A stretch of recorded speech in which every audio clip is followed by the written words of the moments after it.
रामायण काल में ऐसे कई मायावी असुर, दानव, वानर और राक्षस थे जो आश्चर्यजनक रूप से शक्तिशाली थे। जैसे वानर, गरुड़, रीछ, माल्यवान, सोमाली, माली, रावण, कालनेमी, सुबाहु, मारीच, कुंभकर्ण, कबंध, विराट, अहिरावण, खर और दूषण, मेघनाद, मयदानव, बाली आदि। कुंभकर्ण के दादा पुलस्त्य और दादी का नाम हविर्भुवा था। उसके पिता का नाम विश्वश्रवा था। ऋषि विश्वश्रवा ने ऋषि भारद्वाज की पुत्री इलाविदा से विवाह किया था, जिनसे कुबेर का जन्म हुआ। विश्वश्रवा की दूसरी पत्नी कैकसी से रावण, कुंभकर्ण, विभीषण और सूर्पखा पैदा हुई थी। खर, दूषण, कुंभिनी, अहिरावण और कुबेर कुंभकर्ण के सौतेले भाई थे। कुंभकर्ण की पत्नी वरोचन की कन्या वज्रज्वाला थी। उसकी एक दूसरी पत्नी का नाम कर्कटी था। कुंभपुर के महोदर नामक राजा की कन्या तदितमाला से भी कुंभकर्ण का विवाह हुआ। कुंभकर्ण के एक पुत्र का नाम मूलकासुर था, जिसका वध माता सीता ने किया था। दूसरे का नाम भीम था। कहते हैं कि इस भीम के कारण ही भीमाशंकर नामक ज्योतिर्लिंग की स्थापना हुई थी।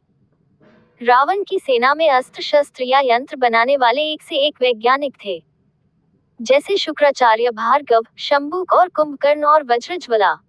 कुंभकर्ण अपनी पत्नी वज्रज्वाला के साथ अपनी प्रयोगशाला में तरह तरह के अस्त्र शस्त्र और यंत्र बनाने में ही लगे रहते थे, जिसके चलते उनको खाने पीने की सुध ही नहीं रहती थी। कुंभकर्ण की यंत्र मानव कला को ग्रेट इंडियन पुस्तक में विजार्ड आर्ट का दर्जा दिया गया है। इस कला में रावण की पत्नी धान्यमालिनी भी पारंगत थी। वरदान के पहले और एक दिन जागने के दौरान कुंभकर्ण ये कार्य करता था। रावण का भाई कुंभकर्ण 6 महीने बाद एक दिन जागता और भोजन करके रस हो जाता, क्योंकि इसने ब्रह्माजी से इंद्रासन की जगह निद्रासन का वरदान मांग लिया था। इसका शरीर विशालकाय था। कहते हैं कि कुंभकर्ण जन्म लेते ही कई लोगों को खा गया था, जिससे घबरा कर सारी प्रजा इंद्र से मदद मांगने लगी। उसके बाद इंद्र और कुंभकर्ण के बीच युद्ध हुआ, लेकिन कुंभकर्ण ने इंद्र को हरा दिया था। युद्ध के दौरान सी तरह कुंभकर्ण को जगाया गया। कुंभकर्ण ने युद्ध में अपने शाल शरीर से वानरों पर प्रहार करना शुरू कर दिया। इससे राम की सेना में हाहाकार मच गया। सेना का मनोबल बढ़ाने के राम ने कुंभकर्ण को युद्ध के ललकारा और भगवान राम के हाथों कुंभकर्ण वीरगति को प्राप्त हुआ।